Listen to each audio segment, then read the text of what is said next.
Hey guys, Mickey Morris, welcome back to my channel, and today I wanted to do a video for the new moms out there that are either pregnant or just starting their breastfeeding journey. I just wanted to do like a little video of encouragement and education because if you've never experienced breastfeeding before, there's a lot of things that are new and can be they can be discouraging if you aren't prepared for them and you're not in that mental space to just deal with them as they come.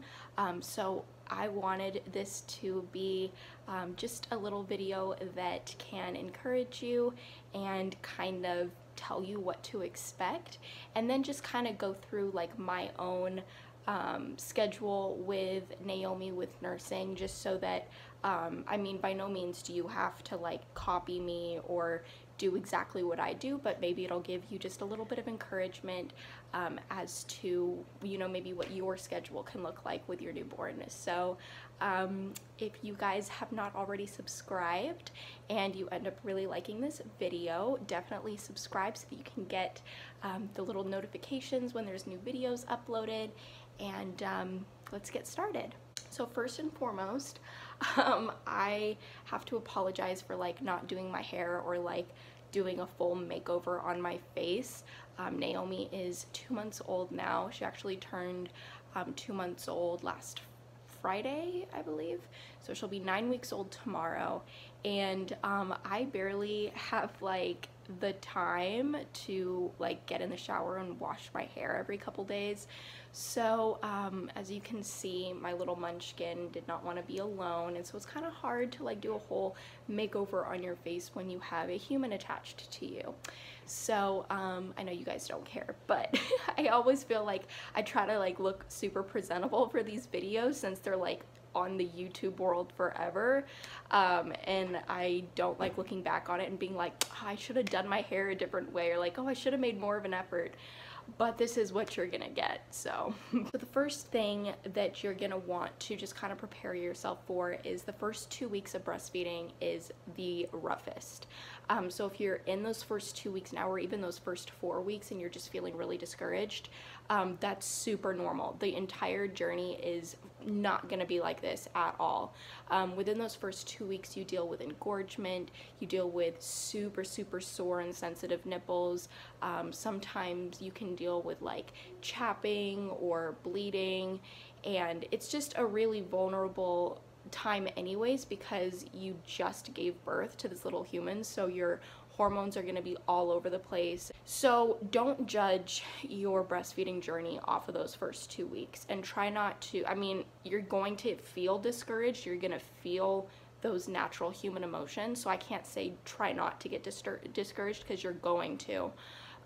But don't give up, you know, power through those first couple of weeks, because after that first month is done, I promise you, like, you are actually going to enjoy breastfeeding, and it's actually going to be like a positive experience and something that you even look forward to, as opposed to like bracing yourself every single time that the baby has to latch. So that's the first thing that I would say. The second thing is, you know, I feel like everybody always says, you know, oh, it's not gonna hurt, your nipples aren't gonna hurt as long as the baby has a good latch. I personally disagree with that, because my experience for the first week or two with breastfeeding a newborn is that their mouths are so tiny that they can't latch on the way like a 2-month-old baby would, or even a 1-year-old baby, right? So just because they're getting a little bit of a pinchy latch, or just because it's hurting a little bit, as long as they are swallowing the milk, as long as they're getting enough and they're gaining weight, I feel like you can always work on the latch later when their mouth gets bigger and they're a little bit more alert after birth and they're able to kind of work with you. So don't get discouraged, and don't let somebody convince you that your baby has some weird lip tie or tongue tie, or they need some type of surgery, or that, you know, they're not going to be able to successfully nurse and that you should just supplement with formula. You know, some doctors are really good now about pushing breast is best, as opposed to being very quick to supplement with formula. However, some doctors still for whatever reason, whether they're getting paid by the, you know, formula companies or whatever, are very quick to try to discourage you and try to make you believe that you're not producing enough. Which leads me into my third point, which is it's totally normal for your full-on milk to not come in for sometimes up to a week. It normally comes in within the first 48 hours to 72 hours of like the placenta actually detaching from your uterus and triggering those hormone releases. But it's okay if you're still just producing colostrum, you know. The only downside for you is that the baby is going to want to nurse and nurse and nurse and nurse and nurse. That doesn't mean that they're not getting enough. Within those first 3 days, their stomach actually grows like 3 times the size that it was when they were born. So when they're first born, they only need like a teaspoon of colostrum in order to be full. And then within those first 3 days, it multiplies 3 times. So not to mention the fact that babies nurse for other reasons other than them just being hungry, right? So Naomi, when she was born, she nursed for like 7 hours or something, like when she was very first born. And for the next like 3 days, it was like constant. Like I literally just had her skin to skin with me, and we would just nurse and nurse and nurse and nurse and nurse. So the other thing that you're going to notice is while you're breastfeeding that your uterus is going to contract. It has to go back to its regular size anyways. So it's going to contract regardless, but there's something about breastfeeding that makes those contractions really, really strong, which is a positive thing because it actually helps you bounce back a lot faster than someone who isn't breastfeeding. But it is painful, especially with your second child and on. For whatever reason, after the second child, it's like your body just reacts more sensitively to everything. It's harder to bounce back. It's harder to lose the weight. It's just different, your second pregnancy on. So for me, I mean, I was taking ibuprofen like every 6 hours because I needed it in order to kind of function, you know. But it's normal for your baby to want to what they call cluster feed, which is just like eating and eating and eating and eating, especially before your milk comes in. Once your milk comes in, it's a little bit easier for them to get more full, you know, just within like a 10 or 15 minute, you know, nursing session, as opposed to them wanting to be latched on for like an hour plus. So that's normal for their feeding times to decrease once your milk actually comes in. But try to get through that first week of cluster feeding. There's also another like growth spurt at about a week or 2 weeks where they're gonna do that again. They're just gonna want to cluster feed. And the thing you really just want to be knowledgeable in is just because your baby wants to latch and wants to just keep nursing and nursing and nursing, and then, you know, you take them off and they cry and want to get back on, that doesn't mean that they're not getting enough milk, and it doesn't mean that you're not producing enough. The more that you latch your baby on and the longer that they're able to just be at your nipple, the more milk your body is going to produce, okay? It's not like your body's just going to run out of milk and be like, well, you know, sucks to be you, you know, you have to wait another 2 hours for it to refill. The more your baby nurses, the more your body is going to supply. It's a supply and demand type thing.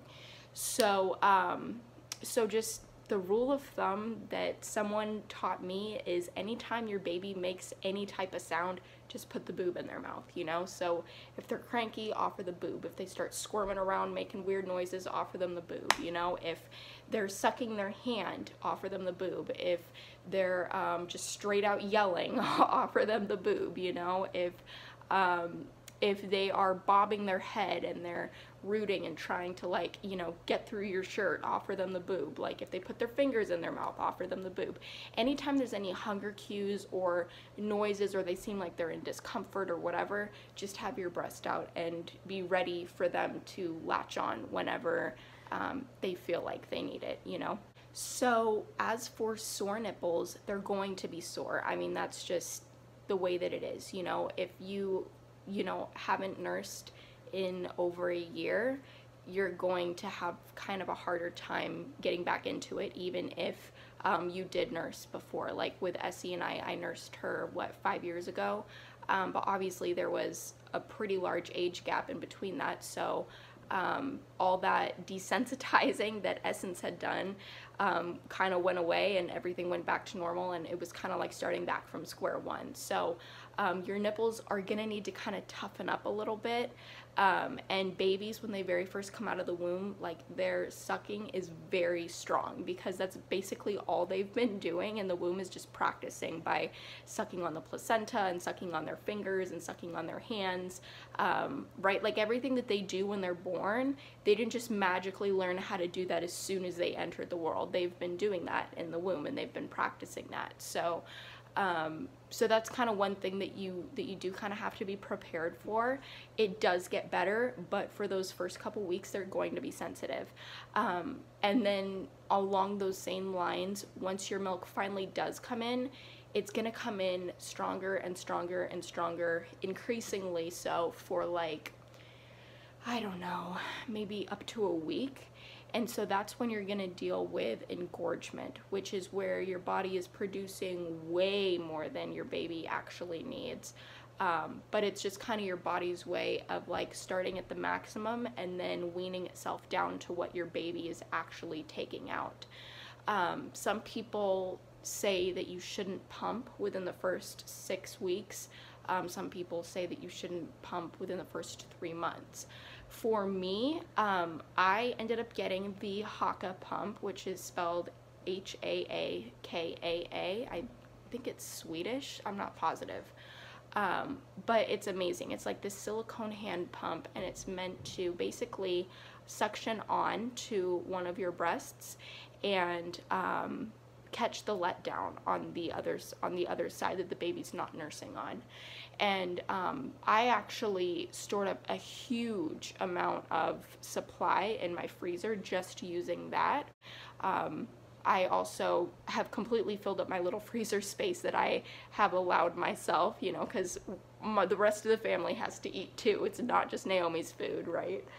But I have filled up my little freezer section, so I started keeping some in the fridge and using it for some other things like milk baths for my 5-year-old, and just keeping some unfrozen just in case, like, I run to the store or something and my husband needs to, you know, put some breast milk in a bottle for her really fast. But the Haakaa is amazing. So if you are feeling like, you know, your body doesn't respond as well to an electric pump, or you just want something that you can very easily, you know, access or throw in a purse and take along with you, the Haakaa is amazing. Like, it's literally the only thing that my body really responds very well to. I had an electric pump, but it was like the suctioning was a little too strong, and I think it kind of made my body freeze up a little bit and not release the milk like the Haakaa does, because the Haakaa just uses gravity and a little bit of suction from actually squeezing it and then sticking it on and letting it go, and then allowing it to kind of pull out the milk gently. So for me personally, I feel like the Haakaa is the best, or, you know, getting like a manual hand pump where you're able to dictate how much suction that you're using and how much pressure that you're using, as opposed to just hooking yourself up to a machine. But some people prefer machines, so that's not, you know, bashing anybody that uses an electric pump. And they are faster, you know, because you don't really have to necessarily do any of the work. You just kind of stick it on and let it go. But that's my preference for like a little bit of relief within those first couple weeks that you're super engorged. I tried not to pump, but what ended up happening was Naomi wasn't emptying my breasts, and I got two different times I got clogged ducts, which is basically when the milk gets backed up and it causes a really, really painful spot on your breast, which can turn into an infection called mastitis, which basically mimics the flu. Like, you get a fever, you get body chills, you get body aches, you can start coughing, you get headaches, you're fatigued. Like, it's really bizarre, like how this little tiny, you know, duct that gets clogged can cause your entire body to freak out like that. But it's true, it actually happens. So I ended up going to the emergency room because I got really sick for like 4 days, and I'm like, what's going on, you know? and they just told me that I needed to be emptying the rest of the milk out so that it didn't get backed up. So that's what I would do. After she was done nursing, I would use the Haakaa on the exact same side that she hadn't finished, and I would take the rest of the milk out of that, and then I would also do the other side. And my body still regulated.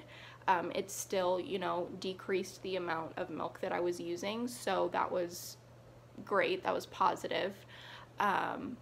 So yeah, so that was something that I kind of wanted to mention, and that's something that you're gonna hear mixed reviews on. Some people really just prefer to let their body regulate on their own, but if you are starting to experience like clogged ducts or breast pain at all because you're not actually like emptying them out completely, that's something that you might want to consider for yourself. So another thing that I wanted to just kind of mention is I feel like when babies are really cranky and they start crying a lot, people assume that they're not getting enough milk or that they're still hungry after feedings. And I just wanted to encourage you by saying that if your baby is gaining weight and their diaper output, like they're, you know, wetting enough diapers and they're pooping, for newborns, I think it's like they're supposed to poop, you know, like twice a day or 3 times a day. And then as they get older, the poops are going to decrease, but you want about 6 wet diapers a day. That's the average of what you're going to be looking for. If that's happening, your baby is getting more than enough. And there are other reasons that baby cries, you know. Sometimes they're uncomfortable, sometimes they're scared, sometimes they're lonely and they just want to be near you, sometimes they have gas trapped in their stomach, sometimes they have acid reflux, sometimes they might be like allergic to something that you're consuming that's coming through your milk. Like dairy is a really big one. A lot of babies are lactose intolerant, and so if they're really fussy, like, you know, right after they eat and then they're just non-consolable, you might want to try going dairy free to see if that helps. But there's other reasons that babies cry other than you're starving your baby to death. You know, that's not something that I think your mind should automatically go to. So yeah, just keep an eye on their weight, and just, you know, visually looking at them, like you'll be able to tell like if they're losing too much weight or if there's something wrong with them. And some babies are just really colicky, you know, like my daughter Essence was just the most difficult baby like ever. And I'll kind of do a video later on about, you know, the biggest differences that I've noticed between Naomi as a newborn and Essence, because it's been a completely different experience, and I do think that a couple of preventative factors have gone into that. So I'll share my opinion on that and kind of what I've found, just by, you know, comparing my different experiences as an older mom now as opposed to when I was younger and a little bit more naive and maybe didn't have as much knowledge as I have now. So keep an eye out for that video. But just be encouraged, you know, don't let anybody tell you that you're starving your baby to death or that they're not getting enough. I believe, like, I can't remember the exact percentage or the statistics, but there is going to be a small percentage of the time, whether it's 5% or 10% or whatever of the time, that breast milk isn't enough for them for whatever reason, whether your body isn't producing enough because of a medical issue or some medication that you're taking, or they do have a lip tie and they're not able to trigger, you know, enough milk production or whatever. But be really sure before you go like the formula route. Not that there's anything wrong with formula, but if you're able to 100% exclusively breastfeed, that's obviously going to be the best for not only you and your recovery and your postpartum, but for your baby as well. So just be encouraged in that, you know, just because your baby cries, it doesn't mean that they're starving. So like I said, be counting your baby's wet diapers. They need at least 6 in 24 hours. When I was in the hospital, they had me actually like writing down you know, how many pees and how many poops that she was having and the time that it happened. And I continued that for like the first 3 days or so after she came home. I just kept a little notes like in my phone at like the time that she would have it, or like just the date, like, or I would just do like a little tally mark next to it, and I counted the wet and the dry, or the wet and the poopy diapers, or the wet and the dirty diapers is how I personally had it in my phone. I had notated it for like the next 3 days, just to make sure that she wasn't falling off or anything like that. And after that, I felt confident enough in our connection and the way that she was nursing that I didn't feel the need to track that anymore. But that was just me. So another thing that has really helped me in this journey with my newborn is co-sleeping, like bed sharing, and what they call dream nursing. So we feed on demand. I just listen to her cues and just read her whenever she's trying to communicate with me that she's hungry. I don't have her on a feeding schedule. I don't time them. I don't even keep track of how many times she eats necessarily, because that's not something that I've found to be important for us. And so the biggest thing that has helped me in my journey, especially with getting enough sleep, is keeping her close to me. I mean, if you think about it, biologically, babies are not built to be away from their mothers for like the first year. You look at, you know, baby animals, they always sleep right pressed up against their moms. And so biologically, it just makes sense, you know, to keep your babies closer to you. They're gonna feel safer, you know. If you think about it, they went from being held close to you all the time, hearing your heartbeat, you know, feeling you breathing, and being warm and in a cozy, dark place with, you know, not a lot of loud sounds, to literally the exact 180 opposite. So just kind of keep that in mind, especially if your baby is being really clingy to you and just wanting you constantly. They feel safe with you. Like they need to feel close to you. They need to feel loved and secure. That's why we have her in the baby carrier today, because she just needed to feel close to mama. So that's a tip that I have for you. Obviously, find a way that co-sleeping is safe for you. If you're a totally wild sleeper, maybe it's best to get like a crib that you can push up against the side of your bed, just so that you can just have your hand on the baby and have them feel close to you without, you know, them actually being in the bed with you. But for me, her actually like being pressed up against me works best. And that is what has helped her sleep for longer periods of time. Like, she sleeps very easily now for 4 to 5 hour stretches during the nighttime. Don't be discouraged also if it takes them a little bit to get their hours adjusted. They are nocturnal when they're very first born. And so she was pretty nocturnal for like the first 5 or 6 weeks. And I just would nap whenever I could to kind of prepare myself for the night shift. And I told myself that it was a night shift, because she would be up from like midnight to 6 a.m. And so, my husband in essence would go to bed, and I would kind of prepare myself and get my little rocking chair and get my Netflix shows and just kind of be up with her, all night. And that was something that I knew was temporary, because I had had Essence before, and obviously people aren't nocturnal forever, so I knew it was something that was going to pass. And so we would just sit there, we would just nurse all night long. On that point of nursing at night, I know it's going to be really tempting, especially when you're sleep deprived, to just want to pump during the day and then have like your husband or your boyfriend be taking care of the nighttime feedings.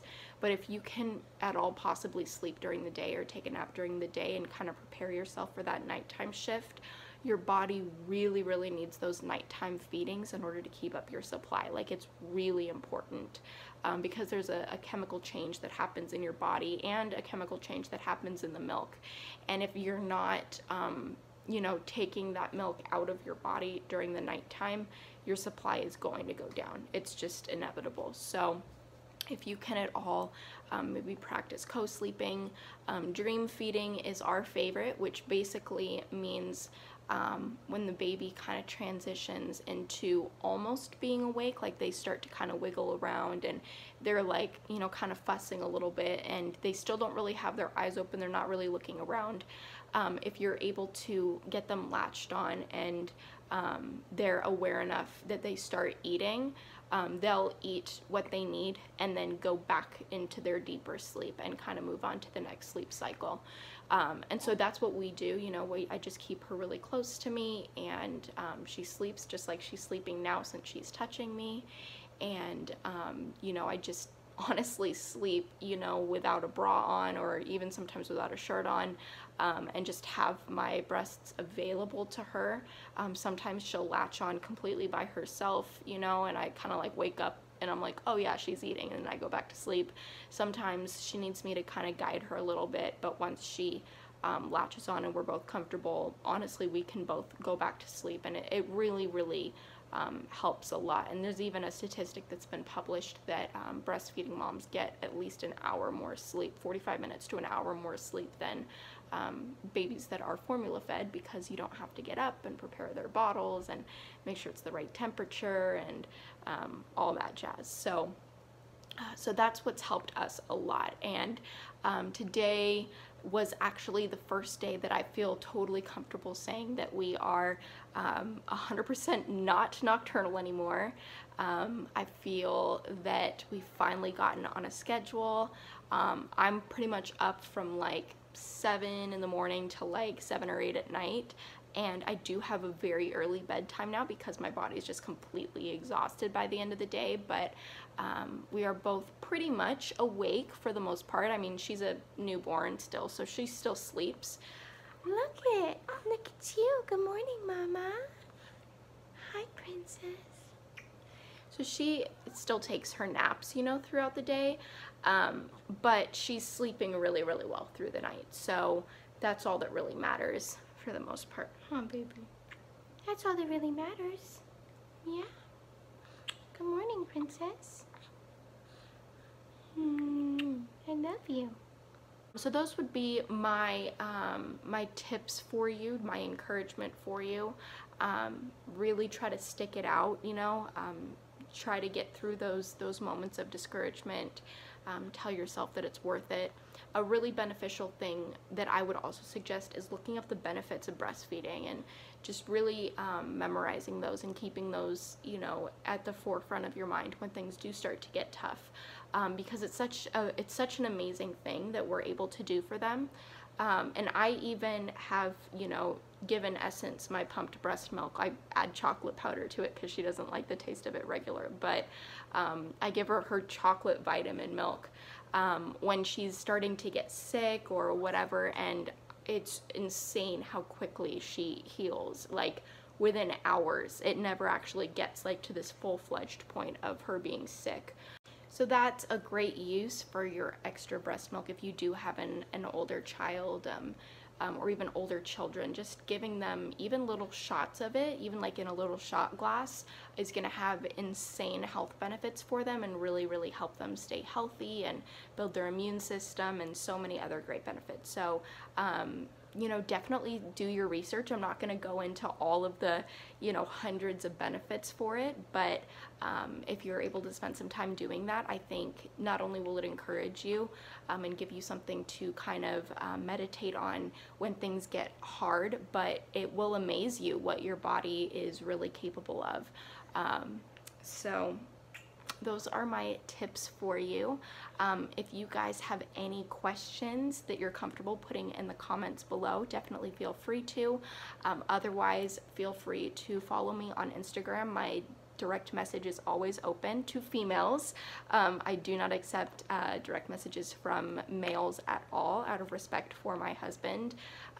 But if you are a female and you need help with breastfeeding, or just some tips and some tricks, or you just have any questions about this new, you know, time period of motherhood, definitely feel free to message me. And thank you guys so much for watching. If you will just give this video a quick like, that would be a huge blessing. And don't forget to subscribe and follow our family. And thank you so much for watching, and we'll see you guys next time. Bye!